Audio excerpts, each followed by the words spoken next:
గా పాడినటువంటి నరేష్ గారు వారి యొక్క బృందానికి హృదయపూర్వకమైనటువంటి వందనాలు తెలియజేస్తున్నాను. చక్కగా వారము లేక దినదినము చక్కటి రాగాలలోనూ చక్కగా పాడగలుగుతున్నారు. చాలా సంతోషం. చక్కటి సంగీతాన్ని అందించినటువంటి సతీష్ అండ్ రోహిత్ కూడా వారిద్దరికి హృదయపూర్వకమైనటువంటి వందనాలు తెలియజేస్తున్నాను.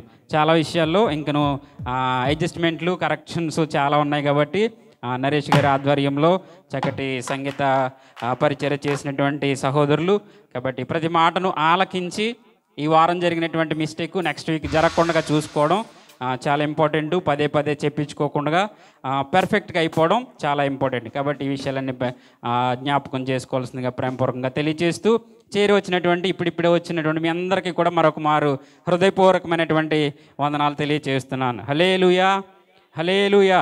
చాలా సంతోషం. మంచిది. ఈ మంచి సమయంలో వాక్య పఠనాన్ని చదువుకుందాం. కీర్తనలు రాసినటువంటి గ్రంథము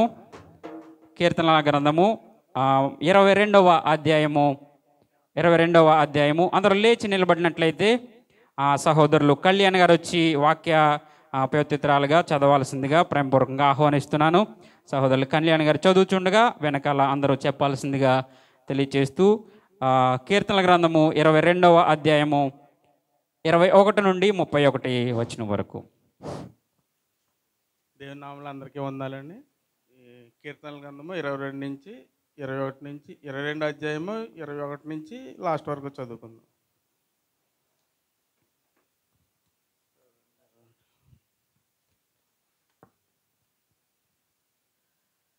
సింహపు నోటు నుండి నన్ను రక్షింపము, గొర్రెపోతుల కొమ్మను రక్షించి నాకు ఉత్తరమిచ్చి ఉన్నావు. నీ నామము నా సహోదరులకు ప్రచురింపుము. సమాజం మధ్యమున నిన్ను స్తుతించెదను. యెహోవా యందు భయభక్తులు గలవారు ఆయనను స్తుతించుడి. యాకోబు వంశస్థులారా మీరందరూ ఆయనను గణపరచుడి. ఇజ్రాయేలు వంశస్థులారా మీరందరూ ఆయనకు భయపడుడి. ఆయన బాధను తృణీకరింపలేదు. దాన్ని చూసి ఆయన అపహసించలేదు. అతనికి ముఖము దాచలేదు.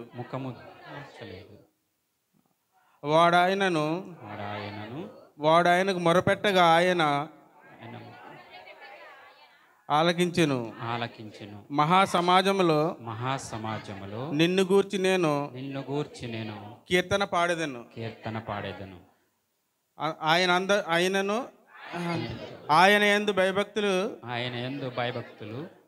గలవారి ఎదుట నాకు మొక్కుబడులు చెల్లించెదను. దీనులు భోజనము చేసి తృప్తి నొందెదరు. యెహోవాను వెదుకువారు ఆయన స్తుతించెదరు. మీ హృదయములు తెప్పరిల్లిరి. నిత్యము బ్రతుకు దినములల్లా బూదిగంత నివాసులందరూ జ్ఞాపకము చేసుకొని యెహోవా తట్టు తిరిగెను. అన్యజనుల వంశస్థులందరూ నీ సన్నిధిని నమస్కారం చేసెదరు. రాజ్యము యెహోవాదే. అన్యజనులలో ఏలువాడు ఆయనే. భూమి మీద వర్ధిల్లుచున్న వారందరూ అన్నపానములు పుచ్చుకొనుచు నమస్కారము చేసెదరు. తమ ప్రాణము కాపాడుకొనలేక మట్టి పాలగుదురు. ఆయన సన్నిధిని సన్నిధిని మోకరించెదరు. మోకరించెదరు. ఒక సంతతి వారు ఆయనను సేవించెదరు. రాబోవు తరం వరకు ప్రభువును గూర్చి వివరింతురు. వారు వచ్చి ఆయన దీన్ని చేసేదని పుట్టబోవు ప్రజలకు తెలియజేసేదరు. ఆయన నీతిని వారికి ప్రచురించుదురు. ఇంత పర్యంతం. దేవునికి మహిమ కలుగునుగాక. వాక్య పఠనం మనందరి వెనుకడిలో దేవుడు బహుగా దీవించి ఆశీర్వదించునుగాక. ఆమేన్. అందరూ కూర్చుందామండి చక్కగా. ఈ మంచి సమయంలో వాక్య పఠనం చేసినటువంటి సహోదరులు కళ్యాణ్ గారికి హృదయపూర్వకమైనటువంటి వందనాలు, సంఘమంతా తరపున హృదయపూర్వక వందనాలు తెలియజేస్తూ ఉన్నాను. మంచిది. ఈ సమయంలో చదవబడినటువంటి వాక్య లేఖనాన్ని కొన్ని నిమిషాలు, ఒక 10 నిమిషాలు వివరించాల్సిందిగా సహోదరి ప్రశాంతి గారిని ఆహ్వానిస్తూ ఉన్నా. అందరూ చప్పలు కొడుతూ సహోదరికి ఈ సమయాన్ని.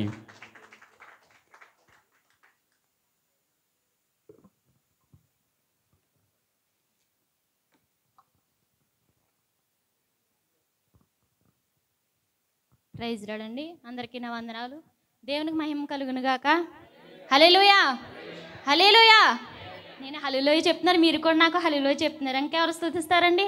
హల్లెలూయా అంటే ఏంటి? స్తోత్రం. ఎవరన్నారు? హల్లెలూయా అంటే దేవుని స్తుతించడం, అవునా? అలాంటప్పుడు ఎవరైనా ఇక్కడ ఉండి హల్లెలూయా చెప్పినప్పుడు మనం ఏం చెప్పాలి? దేవునికి మహిమ కలుగునుగాక అని చెప్పాలి. మీరు హల్లెలూయా చెప్పి నేను హల్లెలూయా చెప్తే ఇంకెవరు చెప్తారు? గోళ్ళు చెప్తే దేవునికి మహిమ లేదు కదా. ఎప్పుడైనా ఎవరైనా ఏ దైవజనులైనా ఎవరైనా సరే ఎప్పుడైనా హల్లెలూయా అని చెప్పినప్పుడు హల్లెలూయానికి మనం దేవుని స్తుతించుడి అంటే అర్థం అనమాట. మనం ఎప్పుడైనా కూడా మనం గమనించాలి. ప్రతి ఎవరైనా వాక్యం చెప్పినప్పుడు ఏం చెప్తున్నారు, దానికి అర్థం ఏంటి అని తెలుసుకుని మనము జీవించే రోజుల్లో ఉండాలి. అంతేగాని ఏదైనా దైవజనులు నిలబడి ఏం చెప్తే ఇంకా అది మనము ఒక గొర్రె అంట దాడుతూ ఉంటేనంటే దాని వెనకాల వెళ్తూ ఉంటే అలా వెళ్ళాలి. కానీ వాటి దైవజనులైనా ఎవరైనా ఇప్పుడు అనేక మంది అబద్ధ ప్రవక్తలు, అనేక మంది అబద్ధ బోధకులు చాలామంది ఉన్నారు.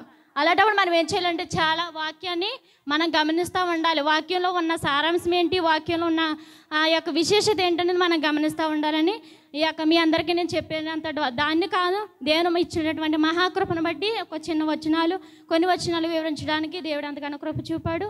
నాకైతే ఎటువంటి బైబిల్ గురించి చెప్పి వివరించేంత తెలివి జ్ఞానం కూడా నాకు లేదు. దేవుని మహాకృపను బట్టి దేవుడే వాడుకుంటాడని నిలబడ్డాను. చిన్న ప్రార్థన చేసుకుందాం.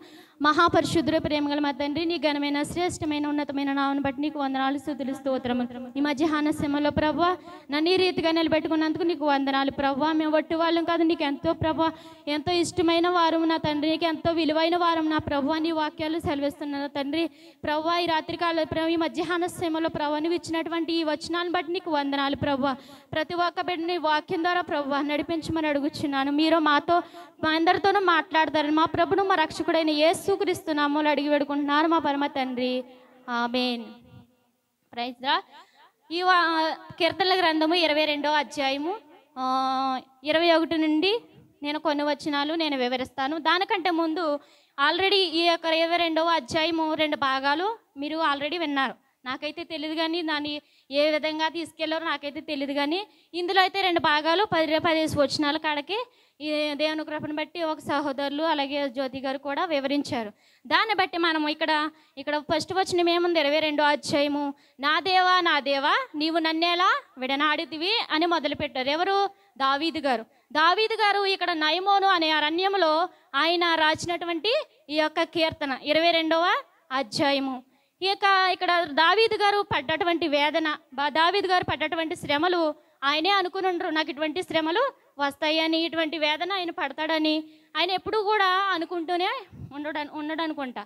ఎందుకంటే ఇక్కడ ఈయన పడ్డ శ్రమలు సౌలు గారి ద్వారా ఎన్ని శ్రమలు పడ్డాడంటే ఎంతగా సౌలు ఏ విధంగా ఎంతగా హింసించాడంటే యొక్క దావీదు గారు కూడా అనుకునే ఉండరు ఇంతలా హింసిస్తాడని. ప్రతిరోజు కూడా దేవునికి మొరపెడుతున్నప్పుడు నా దేవా నీవు నన్నేలా విడనాడితివి అని ఇక్కడ వచనాలు రాయబడి ఉన్నది. ఈ యొక్క అధ్యాయము దేనికి సూచిస్తుందంటే దేవుడు యేసుక్రీస్తు సిలువలో పడ్డ యొక్క శ్రమలు అనమాట. ఈ యొక్క శ్రమలు యేసుక్రీస్తు సిలువలో పడ్డ శ్రమలన్నిటినీ ఈయన మొత్తం 31 వచనాలు. యేసుక్రీస్తు సిలువలో పలికిన 7 మాటలు కూడా ఈ యొక్క 31 వచనంలో మనకి కనపడతా ఉంది. ఏ వచనం కూడా నాకు వదలబుద్ధి కావట్లేదు, ఎందుకంటే సమయం లేదు కాబట్టి నేను కొన్ని వచనాలు చదివి మీకు త్వరగా ముగిస్తానండి. ఇక్కడ 22వ అధ్యాయము 21వ వచనంలో, సింహపు నోట నుండి నన్ను రక్షింపుము, గురిపోతుల కొమ్మల నుండి నాకు ఉత్తరం ఇచ్చి ఉన్నావు. చూసారండి, ఫస్ట్ వచనంలో ఏముంది? నా దేవా నీవు నన్నేలా విడనాడితివి అని ఉంది, అవునా? ఇక్కడైతే ఒక ఆర్తధ్వని వినపడుతుంది. నన్ను రక్షింపక నా ఆర్తధ్వని వినక నీవేలా దూరముగా ఉన్నావు. ఆర్తధ్వని అంటే ఏంటండి? నిస్సహాయ స్థితి. ఆర్తధ్వని అంటే నిస్సహాయ స్థితిలో ఉన్నారు. ఇక్కడ నిస్సహాయ స్థితిలో ఉన్నప్పుడు ఏమంటున్నాడంటే, ఏమని మొరపెడుతున్నాడంటే, నా దేవా నీవు నన్నేలా విడిచిపోయావు అనేసి ఇక్కడ వాక్యము సెలవిస్తుంది. అక్కడ 21వ వచనంలోకి వచ్చేస్తే ఏమవుతుందంటే, గురుపోతుల కొమ్మల నుండి నన్ను రక్షించి నాకు ఉత్తరం ఇచ్చి ఉన్నావు అంటే ఇక్కడికి ఏమైంది? ఆ వచనాలకి ఈ వచనాలకి ఏం జరిగింది? అక్కడ పునరుద్ధానం జరిగింది. ఆల్రెడీ పునరుద్ధానం జరిగింది. ఇక్కడ ఈ వచనం వచ్చేసి ఈ యొక్క అధ్యాయం చదివేటప్పటికి మనకి ఏం కనపడుతుందంటే, దేవుడు యేసుక్రీస్తు సిలువ మీద ఉన్నప్పుడు ఈ యొక్క శ్రమలు పడ్డాడని ఈ వచనాలు తెలియపరుస్తున్నాయి. అలాగే ఇక్కడ వచనము 21వ వచనం వచ్చేసరికి అకస్మాత్తుగా ఆ యొక్క కీర్తనాకారుడి యొక్క సంగీతం మారిపోయింది. ఇప్పుడు మనం ఎప్పుడైనా మనకి ఏదైనా బాధ కలిగినప్పుడు మేము ఏం చేస్తాము?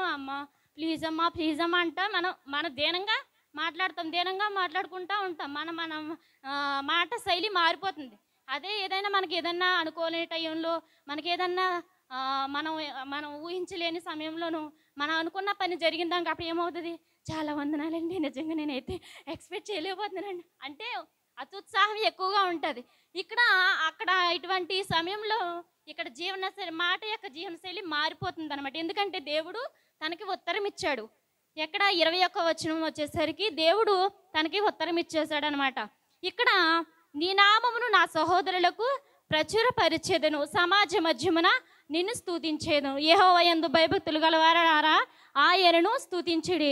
ఇక్కడ ఈ వచనాలండి ఇక్కడ నుంచి 24వ వచనం వరకు కూడా యెహోవాను స్తుతించుడి అనేసి ఉంటుంది. ఆయనను స్తుతించుడి, ఆయన మహిమపరచుడి అనేసి ఉంటుంది. ఎందుకంటే అక్కడ దేవుడు పునరుద్ధానమై వచ్చాడు కనుక ఇక్కడ నుంచి ఆయన నామమును మహిమపరచబడాలి అని ఇక్కడ ఈ వచనాలు తెలియపరుస్తున్నాను.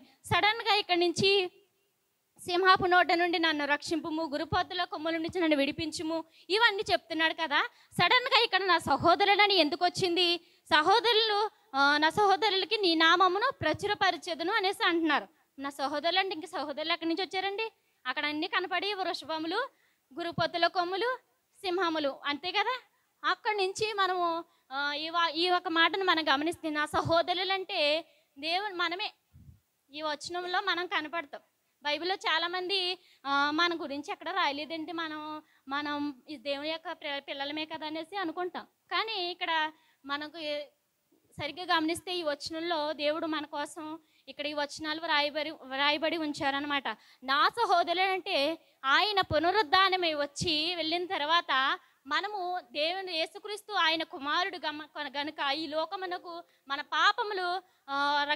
పాపముల నుంచి విముక్తి కలుగజేయడానికి ఆయన ఈ లోకానికి వచ్చారు. వచ్చి పునరుద్ధానమైన తర్వాత మనమందరం కూడా ఆయన యొక్క సహోదరులం అయ్యామన్నమాట. సహోదరులము మనము ఇప్పుడు ఒక కుటుంబంలో మనం ఒకరు ఉన్నారనుకో, మా చెల్లి ఉన్నారు, మా తమ్ముడు ఎవరైనా ఉన్నారనుకో, మా గృహంలో నా తల్లి, నా తండ్రి, నా సహోదరుడు ఉంటాం ఒక గృహంలో, అవునా? ఇప్పుడు భూషణం గారు వచ్చి మా ఇంట్లో ఉండరు కదా, వస్తే మా కుటుంబం వారు అవ్వరు, అవును కదా. అలాగే ఇటువంటి సమయంలో కూడా దేవుడు యేసుక్రీస్తు తండ్రికి ఏమని మొరపెడుతున్నాడంటే, నీ నామమును నా సహోదరులకు ప్రచురము చేసేదను అనేసి ఇక్కడ చెప్తున్నాడు. అంటే దేవుని యొక్క మహా అద్భుతమైన కార్యములు మనకి ఆయన యొక్క నామాన్ని గహనపరిచేలాగా, మహిమపరిచేలాగా అందరికీ నేను ప్రచురపరుస్తాను అనే దేవుడు చేసిన కార్యములు అని ఇవన్నీ కూడా యేసుక్రీస్తు దేవునికి తండ్రికి మొరపెడుతున్నాడు అనమాట. ఇక్కడ చెప్తున్నాడు అనమాట. సమాజ మధ్యమున నిన్ను స్తుతించాను. సమాజంలో ఇప్పుడు సమాజంలో స్తుతిస్తున్నారు కదా, యేసుక్రీస్తు నామమును బట్టి దేవుడిని అందరూ స్తుతిస్తున్నారు కదా, మహిమపరుస్తున్నారు కదా. అంటే ఈ వాక్యము ఇక్కడ నెరవేర్పు అంటే ఈ యొక్క 31 వచనాలు కూడా ఈ యొక్క ప్రవచనంతో కూడి ఉంటాయి అన్నమాట.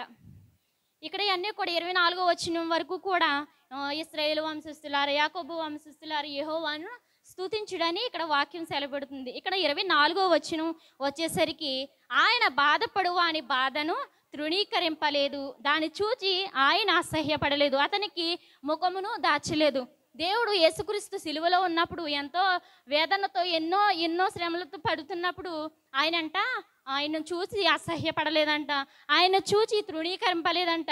వెయిట్ చేస్తున్నాడు దేవుడు. యేసుక్రీస్తు ఎన్ని శ్రమలు అనుభవిస్తున్నారో అన్ని తండ్రి అయిన దేవుడు చూస్తున్నాడు. కానీ ఇక్కడ ఏమిటానంటే ఆ యొక్క సమయం ఎప్పటి వరకు అయితే ఉంచాలో అప్పటి వరకు వెయిట్ చేస్తున్నానన్నమాట. వెయిట్ చేసి ఆయన యొక్క బాధను తృణీకరించకుండా, ఆయన యందు అసహ్యపడకుండా, ఇంకా ఈయన లోకంలో ఉన్నాడు కదా, లోక పాపులను రక్షించడానికి వెళ్ళాడు కదా, ఇంకా మనకి ఎందుకులే అని యేసుక్రీస్తు దేవుడు విడిచిపెట్టలేదు యేసుక్రీస్తుని. ఎందుకంటే ఎంతవరకు సిలువలో మరణించాలని దేవుని లేఖనాలు చెప్తున్నాయి కాబట్టి, ఆ యొక్క సిలువ మరణం దేవుడు యేసుక్రీస్తు పొందాలి కాబట్టి ప్రభువైన యేసు దేవుడు తండ్రి అయిన దేవుడు ఎదురు చూస్తున్నాడు అనమాట. ఆయన బాధను తృణీకరించకుండా ఆయన ఎందు అసహ్యపడలేదంట, ఆయన ముఖను దాచుకోలేదంట.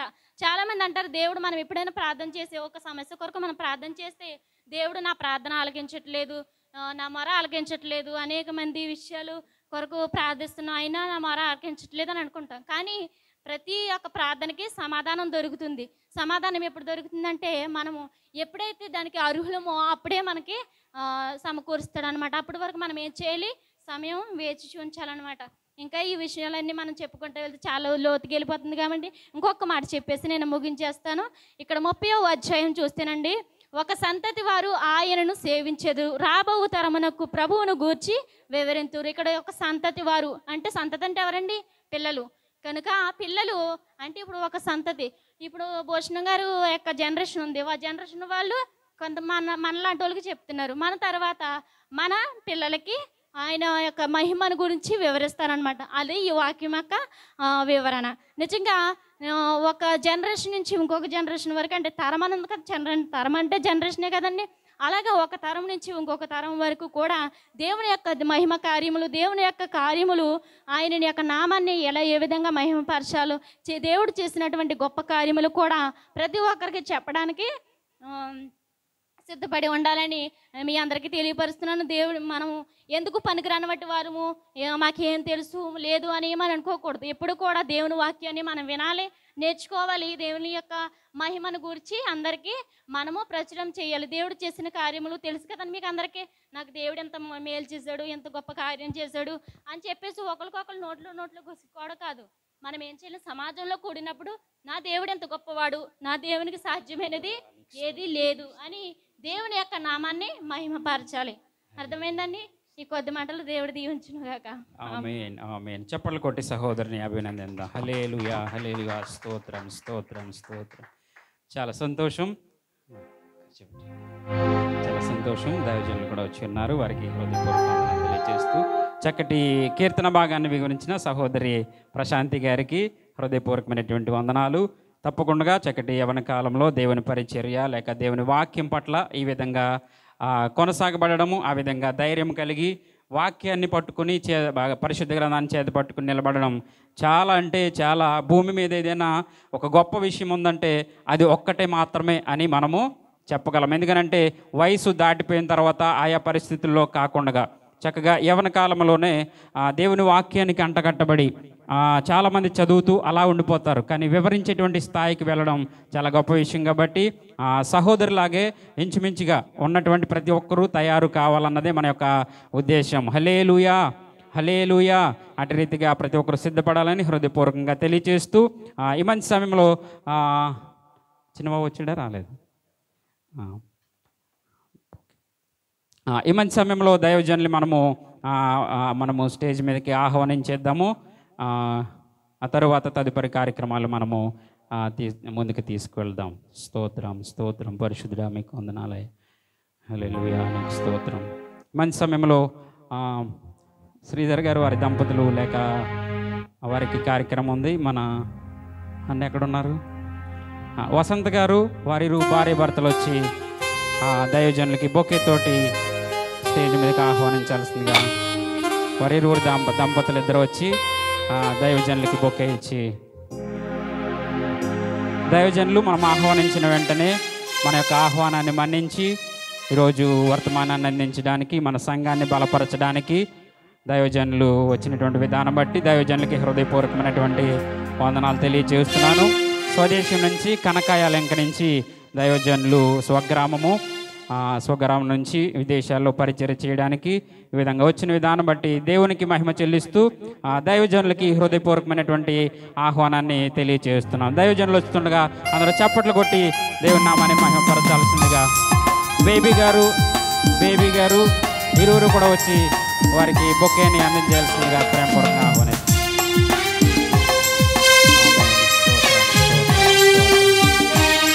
ఈ పక్కన ఒక రాప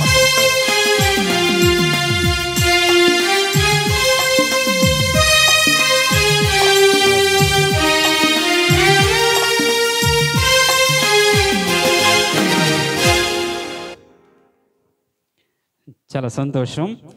చక్కగా మనం కార్యక్రమం ముందుకు వెళ్దాం. ఇంచుమించుగా నేను వాక్యం చదివేటప్పుడు చాలామంది దగ్గర నేను బైబిల్ని చూశాను. బైబిల్ లేనటువంటి వారు ఒక్కసారి చేయి పైకి ఎత్తుతారా? ఎవరి దగ్గర బైబిల్ లేవు? ఇంకాని చిట్టుబాబు గారి దగ్గర కనబడలేదు, నాకు నాగార్జున దగ్గర కనబడలేదు. ఇంకా స్త్రీలలో మీకు గిఫ్ట్ ఉంది, చెయ్యి పైకి ఎత్త, ఇప్పుడు పైకి ఎత్తపోతే తర్వాత ఎత్తదు ఇచ్చేటప్పుడు. దేవునికి మహిమ కలుగుని. తప్పకుండా ప్రతి ఒక్కరికి బైబిల్ కావాలి. మరొక సదుపాయం, మనకు స్క్రీన్ మీద ఆల్వేస్ అన్ని విషయాలు స్క్రీన్ మీద కనబడుతూ ఉంటాయి కాబట్టి మంచి సమయంలో చిన్న ప్రార్థన చేసి నేను 2 విషయాలు మీకు తెలియజేస్తాను. అదేంటంటే మొట్టమొదటిగా పరిశుద్ధ గ్రంథాల నుంచి స్వదేశం నుంచి సహోదరి లలితమ్మ, అదేవిధంగా వారి యొక్క భర్త గారు సువర్ణరాజు గారు, వారి దైవజనులు దుబాయ్ దేశంలో వారు సంఘాన్ని ప్రేమించి బైబిల్ని తీసుకురావడం జరిగింది స్వదేశం నుంచి. ఎందుకంటే ఇది చాలా గొప్ప పరిచర్య. మనము ఆయా గిఫ్ట్లు అన్నీ చేస్తాము, కానీ ఈ పరిశుద్ధ గ్రంథాన్ని జోలికి మనము వెళ్ళము, శాతానుగాడు వెళ్ళనీయడు. అయితే దైవజనుల కుటుంబము సంఘాన్ని ప్రేమించి చక్కగా పరిశుద్ధ గ్రంథాలని తీసుకురావడం జరిగింది. ఆ విషయాన్ని బట్టి వారికి హృదయపూర్వకమైనటువంటి వందనాలు తెలియజేస్తున్నాను. సువర్ణరాజు గారు, అదేవిధంగా లలితమ్మ గారికి హృదయపూర్వక వందనాలు తెలియజేస్తున్నాను. అదేవిధంగా మరొక విషయము, చక్కగా మన యొక్క సంఘానికి మొట్టమొదటిసారిగా యొక్క కానుకల కవర్లని చక్కగా సిద్ధపరిచారు మన సహోదరుడు నాగార్జున గారు. చెప్పలు కొడదాం ఒకసారి అందరు కూడా. నాగార్జున గారు ఈ యొక్క కవర్లు కూడా చక్కగా సిద్ధపరిచారు. కాబట్టి కానుకలు ఇవ్వాల్సినటువంటి వారు, లేక మనము ప్రత్యేకించి ఆ యొక్క కారు విషయంలో సహకరించడానికి ఇంచుమించుగా ఈ వారం అందరూ సిద్ధపడి ఉన్నారు. తీసుకోవడానికి రాక్ కూడా సిద్ధంగా ఉన్నారు, వారి భార్య భర్తలు ఇద్దరునే. కాబట్టి ఈ కవర్లు డిస్ట్రిబ్యూట్ చేస్తారు. చేసిన తర్వాత ఈ కవర్లో పెట్టి మీరు ఆ యొక్క కారు కొరకు, మనందరి కొరకు కారు సిద్ధపరచబడబోతుంది. కాబట్టి ఆ కారు నిమిత్తము ప్రత్యేక కానుక మీరు దీంట్లో పెట్టి మీరు రాసి, అదేవిధంగా ప్రేయర్ రిక్వెస్ట్ కూడా మీకు ఇక్కడ స్థలం ఇవ్వడం జరిగింది. మీ పేరు, ఫోన్ నెంబరు, అదేవిధంగా ప్రేయర్ రిక్వెస్ట్ అవి కూడా తెలియచేయాల్సిందిగా ప్రేమపూర్వకంగా తెలియచేస్తూ ఈ రెండింటిని బట్టి చిన్న ప్రార్థన చేసి కార్యక్రమంలో ముందుకు వెళదాం. అదేవిధంగా చిట్టుబాబు గారు ఎదురుకు వస్తే గిఫ్ట్ తీసుకుంటారు, నాగార్జున కూడా గిఫ్ట్ తీసుకుంటాడు, వారిద్దరు ముందుకు వస్తారు. పరిశుద్ధుడా పరమ తండ్రి, నీకు వందనాలు. నీ కృపలనైనా ఇంతవరకు నడిపించిన విధానం బట్టి నీకు స్తోత్రమయ్యా. నీ నామానికి మహిమకరంగా ప్రభువా, ఇంతవరకు పాటల ద్వారా నీ నామాన్ని మహిమపరిచాం, అందుని బట్టి మీకు స్తోత్రమయ్యా. తప్పక జరుగుతున్న ప్రతి కార్యక్రమం ప్రభువా నీ నామ మహిమార్థమై తండ్రి ప్రభువా, పరిశుద్ధాత్మ యొక్క ప్రత్యక్షతను ప్రభువా మేము అనుభవించినట్లుగా నీ సహాయం దయచేయమని ఈ మంచి సమయంలో ప్రభువా పరిశుద్ధ గ్రంథాలని ప్రభువా స్వదేశం నుంచి తీసుకొచ్చినటువంటి సహోదరి ప్రభువా లలితమ్మ గారిని బట్టి, అదేవిధంగా సువర్ణరాజు గారిని బట్టి మీకు వందనాలు. కుటుంబాన్ని మీరు దీవించండి, ఆశీర్వదించండి నాయన ప్రభువా. నీ వాక్యాన్ని ప్రభువా ప్రచురము చేయాలని ప్రభువా, నీ వాక్యాన్ని ప్రభువా ప్రజలందరికీ నాయన పంచిపెట్టాలనేటువంటి వారికి ఉన్నటువంటి గొప్ప ఆ సదుద్దేశాన్ని బట్టి దేవుని నాయన నీ నామాన్ని మహిమపరుస్తూ తప్పక కుటుంబంలో కావాల్సిన ప్రతి ఆశీర్వాదాన్ని నీవే ప్రభువా కురిపించమని ప్రార్థన చేస్తూ, అదేవిధంగా నాయన కానుకలు కవర్ సిద్ధపరిచినటువంటి సహోదరుడు ప్రభువా నాగార్జున బట్టి ప్రార్థన చేస్తున్నాను తండ్రి, మీకు వందనాలయ్యా. ఈరోజు ప్రభువా నాయన మేము పాట పాడినట్టుగా ప్రభువా స్తుతి పాడుటకే బ్రతికించినావు అన్నటువంటి నాయన ఆ గొప్ప పాట ద్వారా నాయన బిడ్డ జీవితాన్ని మీరు నిలవబెట్టి తండ్రి నీ పరిశుద్ధ నాయన ఆలయంలోనైనా పరిచారకుని వలె మీరు స్థిరపరిచిన విధానం బట్టి నేను స్తుతిస్తూ నీ నామాన్ని మహిమపరుస్తూ నేను ఈ పరిశుద్ధ గ్రంథాలు తీసుకుంటున్నట్టు బిడ్డలను ప్రభువా పరిశుద్ధపరచండి. తప్పక నాయన నీ గ్రంథం పట్ల ఆసక్తి కలిగి ఉండడానికి సహాయం దయచేస్తారని యేసు నామములో అడుగుచున్నాము పరమ తండ్రి, ఆమేన్ ఆమేన్. మంచిది. ఎవరు డిస్ట్రిబ్యూట్ చేసేసిండి ఇవి కావాల్సిన వారికి రెండవది చిట్టుబాబు గారు వచ్చి పరిశుద్ధ గ్రంథాన్ని తీసుకుంటారు. తర్వాత నాగార్జున కూడా వచ్చి రావాలి తొందరగా, కార్యక్రమం లేట్ అయిపోతుంది, రావాలి. వస్తున్నారా? రండి, పర్వాలేదు తీసేసుకోండి, మళ్ళీ తర్వాత లేట్ అయిపోతుంది, రావాలి. రండి, నాన్న తీసుకోండి. పరిశుద్ధ గ్రంథం చాలా ఇంపార్టెంట్ కాబట్టి ప్రతి వారం మీరు వస్తున్నప్పుడు ఈ యొక్క పరిశుద్ధ గ్రంథంతో మీరు ఇక ముందు రాగలగాలి. హల్లెలూయా, స్తోత్రం. ఓకే దేవుడు, వెరీ గుడ్, థ్యాంక్ యూ. మంచిది, ఇంకా ముందుకు వెళ్దాము. సాక్ష్యాలకి సమయము. అయితే సాక్ష్యాలు చాలా ప్రాముఖ్యమైన సాక్ష్యము, లేక 2 నిమిషాలు క్లుప్తమైనటువంటి సాక్ష్యాలు. ఎందుకంటే దైవజనులు వచ్చి ఉన్నారు, వారికి సమయం ఇవ్వాల్సింది. దైవజనులకి చెప్పిన సమయానికి చక్కగా వచ్చి ఉన్నారు, వారికి హృదయపూర్వకమైనటువంటి వందనాలు మరి తెలియజేస్తున్నాను. ఈ మంచి సమయంలో సాక్ష్యాలు, ఎందుకంటే గతించిన వారంలో చాలా అద్భుతమైనటువంటి సాక్ష్యాలు మన సంఘంలో జరిగి ఉన్నాయి కాబట్టి 2 నిమిషాలు మించకుండా దయచేసి సాక్ష్యాన్ని తెలియజేస్తుందిగా హృదయపూర్వకంగా ఆహ్వానిస్తున్నాను.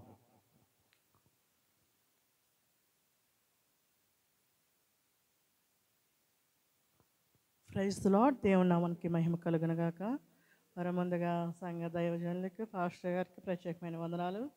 మరి మన సంఘాన్ని ప్రేమించి ఎంతగానో మరి మన మధ్యకు వచ్చిన పాస్టర్ గారికి ప్రత్యేకమైన వందనాలు. కూడి వచ్చిన సంఘానికి, మరి సంఘ పెద్దలు శ్రీధరన్న గారికి ప్రత్యేకమైన వందనాలు. ఈ యొక్క సమయంలో మరి నేనైతే దేవుడు ఈ వారంలో మరి నా కుటుంబంలో ఎంతో అద్భుత కార్యం చేశారండి. నిజంగా చాలా సంతోషం నాకు.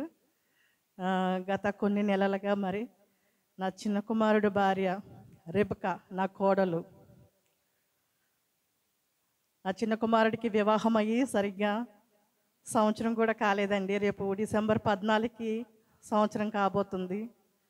కానీ దేవుడు నన్ను, నా కుటుంబాన్ని ఎంతగానో ప్రేమించి మరి నా కోడలికి, నా కుమారుడికి కవల పిల్లలను అనుగ్రహించాడండి దేవుడు. ఒక పాప, ఒక బాబు. దేవునికి ఏమి ఇచ్చినా కూడా వెల చెల్లించలేమండి. నా కుటుంబం పట్ల ఆయన అద్భుత కార్యములు ఏ విధంగా ఉన్నాయంటే, నా కుటుంబంలో ప్రతిదీ కూడా ఒక్కొక్క గొప్ప కార్యం అన్నమాట. నా కుటుంబం, నా భర్త విషయంలో కానీ, నా కుమారుల విషయంలో